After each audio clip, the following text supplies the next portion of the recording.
Maqaa Abbaa, Ilmaa, Hafuura Qulqulluu, Waaqayyoo tokko. Ameen.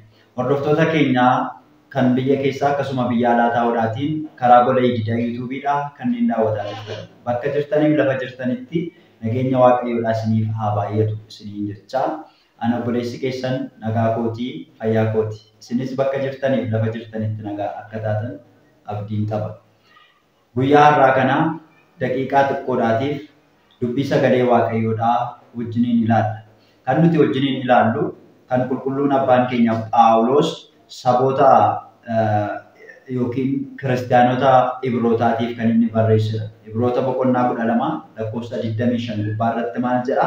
Ammas isa dubbachaa jiru kana jalaa akka hin callifneef of eeggadhaa jedha. Ammas isa dubbachaatti jiru kana jalaa akka hin callifneedhaaf of eeggadhaa jedha.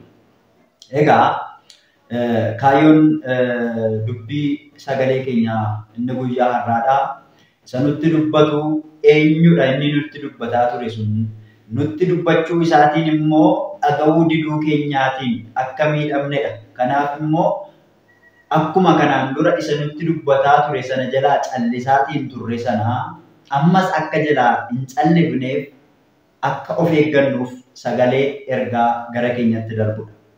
Egaa qulqulluun Phaawulos boqonnaa 12 lakkoofsa 1 kaasnee gaafa ilaallu maal jedheetu eegalaa akkas jedha. Boqonnaan kuni Yesuusin ilaalanii amantiitti akka jabaataniif gorsuu isaa jedheetu eegala. Yesuusin ilaalanii amantiitti akka jabaatanidhaaf. Isa ilaaluun akka jabina amantii qabaannu jedha. Kanaaf egaa maal jedhaa? Boqonnaan 12 lakkoofsi 1 egaa nuyi dhugaa baatota akka duumessaa lafa uwwisan naannoo keenyaa qabnaa jedheetu boqonnaa 12 lakkoofsa 1 irratti qulqulluun Phaawulos Ibrootaatiif ergaa isaa kana barreessuudhaan eegala jecha. Nuti dhugaa baatota akka duumessaa naannoo keenyaa qabnaa jedha. Akka duumessaa lafa kan uwwisan gaafa jedhu baay'ina isaanii gaafa ibsu jecha. Dhugaa baatonni keenya warri nuti dhugaa isaanii fakkeenya warri nuti godhannu naannoo keenya kan uwwisanii jiran akka duumessaatti baay'ina isaanii gaafa ibsu Phaawulos akkasiin eegala jechaadha. Kanaaf iyyuu nuti dhugaa baatota akka duumessaa lafa uwwisan naannoo keenyaa qabnaa jedheeti jechaadha kan inni eegalu. Kanaafis kottaa wanta ba'aa nutti ta'u hundumaayyuu cubbuu isa nutti qabates ofirraa fuunee dorgommee isa nu dura jiru obsaan dandeenyee in fiignaa jedha. Egaa dorgommeen nuti keessa jirru biyya lafaa kana keessatti akka dorgommee fiigichaati. Atileetonni yookiin warroonni addunyaa kanarraa fiigan jechaadha. Atileetonni dorgommee isaanii keessatti tokko kan isaan fiigan kan isaan dadhaban badhaasa fudhachuuf yookiin gonfoo badhaasa warqee meetii yookiin birrii ta'uu danda'a, naasii ta'uu danda'a kan isaan fudhatan. Badhaasa kana fudhachuudhaaf kan isaan fiigan jechaadha. Badhaasa kana fudhachuudhaaf immoo tokko jalqabaaf ga'umsa qaba. Fiigichi gaafa fiigamu bakka ka'aniif bakka itti ga'an yookiin bakka itti dhaabbatan qaba jechaadha. Kanaafiyyuu gonfoo jireenyaa fudhachuudhaaf namni jireenya bara baraa dhaaluudhaatiif ka'umsaatii haga ga'umsaatti deemsa deemu yookiin imala imalu yookaan immoo fiigicha fiiguu qaba jechaadha. Atileetiin tokko gaafa fiigu qofaa isaa otoo hin taane namoota isa waliin dorgoman namoota biyya garaa garaatu isa waliin fiiga.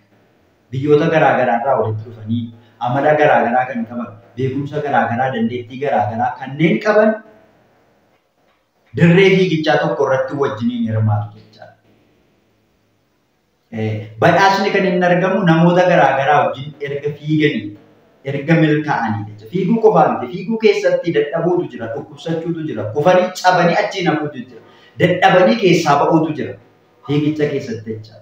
Kanaafiyyuu namni badhaasa sana fudhachuu danda'u beekamaa waan ta'eedhaaf otoo hin taane dheeraa yookiin gabaabaa bareedaa fokkisaa ta'eef otoo hin taane hanga xumuraatti fiigee sunuu yoo injifate badhaasa sana fudhata jecha. Tokkoffaa, lammaffaa, sadaffaa bahuudhaan sadarkaa keessa ba'ee badhaasa kan inni fudhatu. Kanaaf nutis immoo dorgommee hafuuraa kana qabna jechaadha. Dorgommee hafuuraa kana qabna. Mootummaa Waaqayyootti galuudhaatiif dorgommee irra jirra. Akka nuti mootummaa Waaqayyoo kanatti hin galleedhaatiif kan boodatti nu deebisuudhaaf nu faana fiigaatti jiru ni jira jechaadha. Isa injifachuun akka nurra jiraatu. Kanaafiyyuu Gara ijoo barnoota kootiitti gaafa achas deebi'ee dhufu qulqulluun Phaawulos Ibroota boqonnaa 12 lakkoofsa 25 gubbaa irra ga'eetu maal jedhee jira? Ammas jedha Phaawulos. Ammasii jedha. Isa kanaan dura isinitti dubbataa ture sana jalaatii akka hin callisneedhaatiif of eeggadhaa jedha. Isa jala akka hin callisneef of eeggadhaa. Kutaa kanarratti wanti nuti ilaallu ijoo waan tokkootu jira.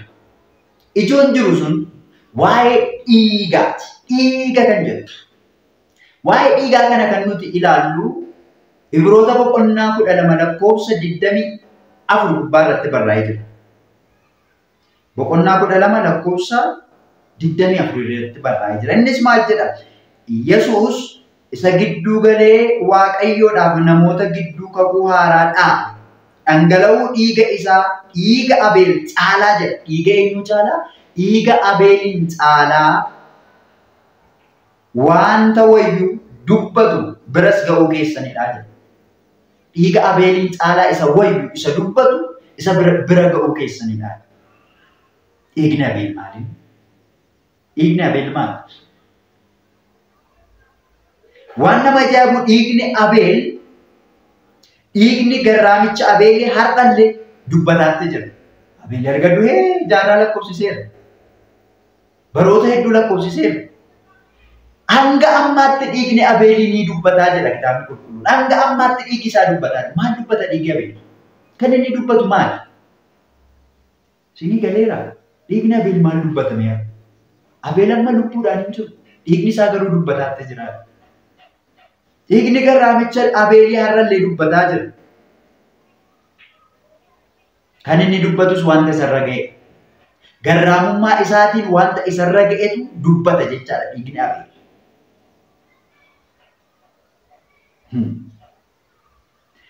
Egaa dhiigni Abeel dhiigni garraamichaa har'allee erga dubbataatti jiraate dhiigni Kiristoos immoo akkama dubbatu.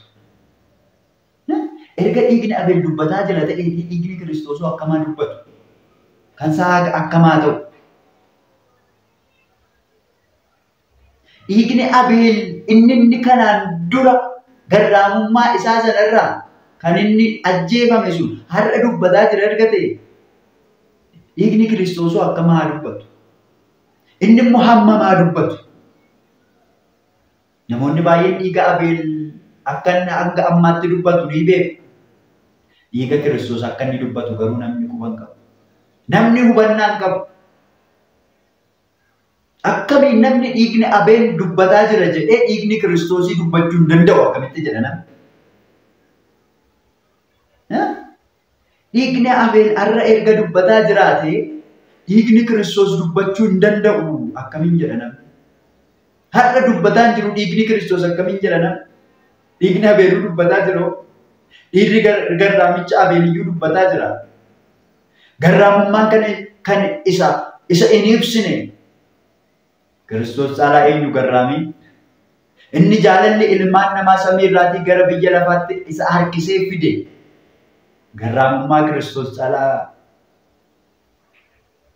garraamummaa akkamii jira? Garraamichi Abeeliyyuu dhiigi isaa haga irratti dubbataa jira. Garraamichi Kiristoos Iyyasuus hoolaan qaraaniyoodha. Inni dhiiga isaa qulqulluu dhangalaasee foon isaa kabajamaa inni nuuf mure immoo akkamaa dubbatu ree? Inni akkama dubbatu ree? Waa'ee dhiiga Abeelii beeknee waa'ee dhiiga Kiristoosiin beekuu dadhabne. Waa'ee dhiiga Abeeliidhaa barree waa'ee dhiiga Kiristoos isa nuuf dhangala'ee baruu dadhabne. Iji keenya waa'ee dhiiga Abeeliidhaa argeetu waa'ee dhiiga Kiristoosiin arguu dadhabe. Gurri keenya waa'ee dhiiga Abeeliidhaa dhagayeetu waa'ee dhiiga Kiristoos dhangala'uu isaa dhaga'uu dadhabe. Hubachuu dadhabe. Lapheetti waa'ee dhiiga Kiristoos nuuf dhangala'ee hubatu bira ga'uu dhabne. Waaqayyo laphee isaa nuuf haa kennu. Amantii isaa nuuf haa kennu. Kan ittiin aarsaa inni nuuf kaffale sana ittiin barru dhangala'uu dhiiga isaaf cituu foon isaatiidhaa. Isa nuuf jecha aarsaa ta'e Kiristoos dadhabbii inni nuuf jecha dadhabe gidiraa inni nuuf jecha gidirfame, rakkina inni nuuf jecha rakkate. Sababii keenyaaf kun hundumtuu irra ga'uusaa, nun nutti uffisee ofii qullaa ta'uusaa, nun dheebuu nu baasee ofii hadhooftuu dhuguusaa, nuyi ulfina nuuf kennee ofii ulfina dhabuusaa, nuuf kabaja horee ofii kabaja dhabuusaa, ofii teessoo irraa gadi bu'ee nun teessoo irra nu kaa'uusaa, ofii isaa ari'amee nu kabachiisuusaa. Dhiigni keenya akka hin dhangalaaneef dhiiga isaa dhangalaasuusaa. Foonni keenya akka hin ciccinneedhaaf foonni isaa akka ciccite. Akka nuti hin duuneef ofii isaatii isa du'e. Waa'ee Kiristoosiin akka barru eeyyama isaaf tola isaa nuuf haa ta'u. Kanaaf Abeel ofii isaatiif dubbata. Kan Yesuus Kiristoos Abeeliif ofiif miti. Akka kan Abeeliidhaa ofii isaatiin miti dhiigi Kiristoos kan dhangala'e. Nuuf jecha dhangala'e. Dhiigni Abeel inni ofii isaatiif jedhee dhangala'e sun erga hanga ammaatti dubbate. Dhiigni Kiristoos inni anaaf siif jecha dhangala'e immoo akkamittiin naaf hin dubbatu ree? Akkamitti siif hin dubbatu ree?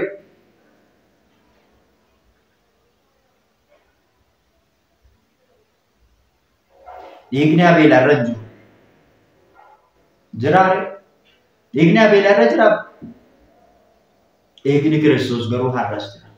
Boris ni jiraata.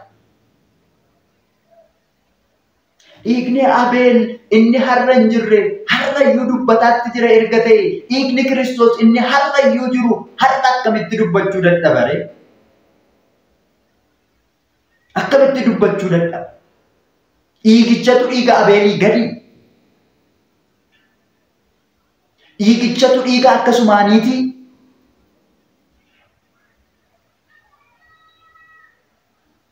Dhiigichatu dhiiga homaa hin baasne, dhiiga maa'ii hin baasnedha. Akkamittiin har'a dubbachuu dadhabe? Akkamittiin dhiiga Abeelii gadi ta'ee har'a dubbachuu dadhabe ree? Akkamitti dhiiga Abeelii gadi ta'ee ulfina dhabee, kabaja dhabee, akkamitti dhiiga Abeelii gadi ta'ee waa'ee kootiif dubbachuu dadhabe ree? Dhiigni Abeel har'ayyuu ni dubbata. Kan dubbatu waa'ee mataa isaatiiti. Sababiin isaa Abeel nama aarsaa ta'eef hin jiru. Nama biraatiin miti kan inni aarsaa ta'e. Nama biraatiin miti kan dhiigi isaa dhangala'e. Kiristoos garuu ofii isaatiif otoo hin taane anaaf siif jedheeti. Kanaaf dhiigni Abeel erga hanga har'aatti dubbatee dhiigni Kiristoos har'a akkamiin hin dubbatudha. Namni baay'een dhiiga Kiristoos akka homaa hin baasne, akka maa'ii hin baasne, akka homaa waan tokko gochuu hin dandeenye akkasittiin ilaala. Dhiigni Kiristoos dhiiga Abeelii ol. Dhiigni Kiristoos dhiiga Abeelii caalaatti waa'ee koof waa'ee keef kan dubbatudha. Maal dubbataa isa jedhu guyyaa biraadhaan. Har'a xiqqoo ishee qammasaa dhamdhamaa yoo deemne malee rakkoodha. Ulfaataadha waan ta'eef. Anamma waanan dubbachuu barbaadu. Dhimma waa'ee dhiiga Kiristoosiin kanaa wajjin wal qabatu waan jiru hundumaa takkaadhaan fiduun barbaadu. Suuta yoo qammasaa deemne malee hin taane dubbii. Suuta yoo dhamdhamaa deemne malee hin taane. Namootni hedduun isaanii warra aannan dhuganidha waan ta'eef. Daa'ima jechaadha. Warra aannan dhugan waan ta'eedhaaf yoon fuudhee lafee itti kenne na jalaa miidhamuu danda'u. Namoonni tokko immoo warra aannan dhuguu bira darbanii lafee qorquu bira ga'anidha. Kanaaf warra lafee qorqaa jiran kanatti aannan yoon itti kenne aannan yoo dhugani ittiin qabbaneeffatu. Jabina ta'aaf humna ta'aaf isaaniifis. Warra lafee qorqaniif jecha lafee kennee warri aannan dhugaatti jiran lafee sanaan hudhamanii akka isaan hin miidhamneedhaaf suuta aannan waan fakkaattu xiqqoo qabbanooftuu ishee sinii kennuun filadha. Kanaaf waa'ee dhimma dhiiga Kiristoos kanarratti guyyaa biraa suutuma walitti maadeemu. Haa ta'uutii walumaa gala garuu dhiigni Abeel hanga har'aatti dubbataa jira jedha Phaawulos. Hanga har'aatti dubbataa jira. Dhiigni Kiristoos immoo hagamaa dubbatu ree. Inni naaf jecha dhangala'e dhiigni qulqulluun sun foonni kabajamaan sun akkamaa dubbatu ree. Kanarratti waan tokko yaadadhe. Waan tokko yaadadhe. Faaruu bareedaa tokkotu jira. Yeroo baay'ee dhimma faaruu wajjiniin gaaf tokko nan barreessa. Toora Feesbuukii kiyyaa irratti gara fuulduraattis yoo waaqni umurii nu dheeresse waliin dubbanna.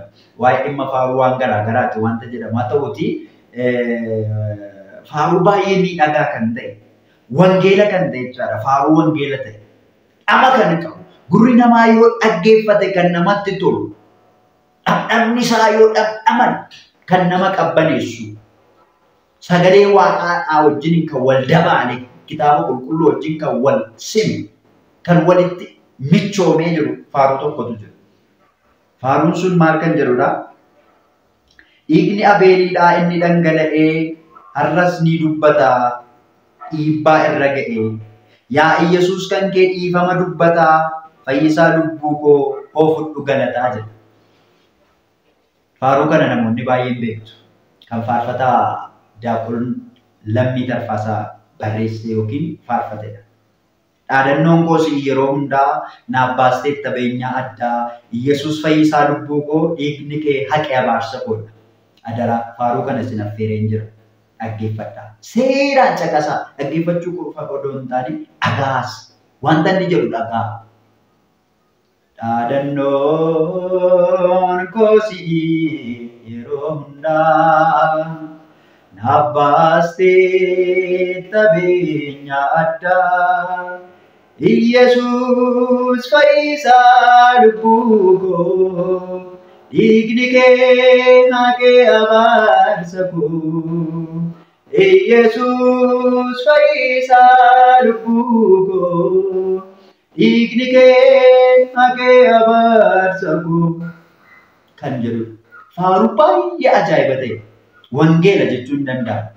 Dhaggeeffadhaa. Isin affeereen jira. Kanaafiyyuu dhaadannoon koo si'i kan jedhu faaruun kuni buufata isaa keessatti maal jedhaa? Dhiigni Abeeliidhaa inni dhangala'ee har'as ni dubbata dhiibbaa irra ga'ee jira. Har'as dhiigni Abeel ni dubbata dhiibbaa isarra ga'ee ture. Kanaafiyyuu yaa Iyyasuus kan kee dhiifama dubbataadha. Dhiigni Iyyasuus Kiristoos har'as ni dubbata. Kan inni dubbatu waan biraa miti. Maal dubbata? Dhiifama dubbata. Dhiifama. Nuuf jedhee mitiire aarsaa kan inni ta'e sababa keenyaaf mitiire kanaaf har'ayyuu ni dubbata. Kan inni dubbatu immoo akka kan dhiiga Abeeliidha rakkoo isarra ga'ee ture sana miti kan inni dubbatu.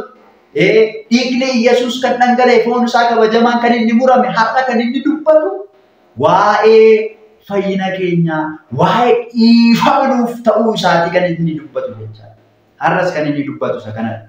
Obboleessa keenya faarfataa Lammii Tarfaasaa sumaan eebbifamii sagalee jireenyaa dhageessin jechuun barbaada. Warri sagalee kana dhageessan biraan akka dhageessan abdii guddaan isin biraatii qaba.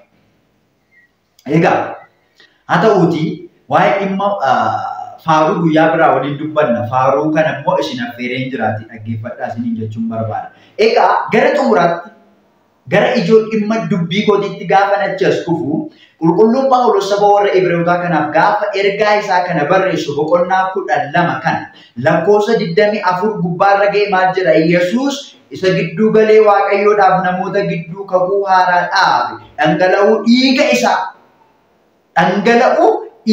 isaa dhiiga Abeel caalaa waan ta'u jedha. Dhiiga Abeel caalaa waan ta'u dhiigi Abeeliin caalaa dhiigni wayyu dhiiga Kiristoos. Dhiigi Kiristoos dhiiga Abeeliin caalaa kan wayyudha. Kan dhimma nuuf qabu. Kan maa'ii nuu baasudha. Kan nu fayyisedha waan ta'eef fayyina caalaa waan biraan jiru. Fayyina fooniif fayyina lubbuu caalaa wanti nuti barbaannu tokkollee hin jiru. Kaayyoon keenya inni guddaan fayyuu. Fayyuu jechuun mootummaa Waaqayyootti galuu jechaadha. Fayyuu isa dhukkubsatanii hospitaala ciisanii damdamatanii manatti galan miti. Fayyuun isiniin jedhaatti jiru. fayyuu innan jedhaatti jiru fayyuu isa ilma Waaqayyoo ilma durbee Maariyaam Kiristoos Yesuusin dhiiga isaa qulqulluun foonsaa isaa kabajamaadhaan fayyanii jireenya bara baraa isa argatan gara mootummaa isaa isa hin dabarre isa bara baraatti isa galan sanadha.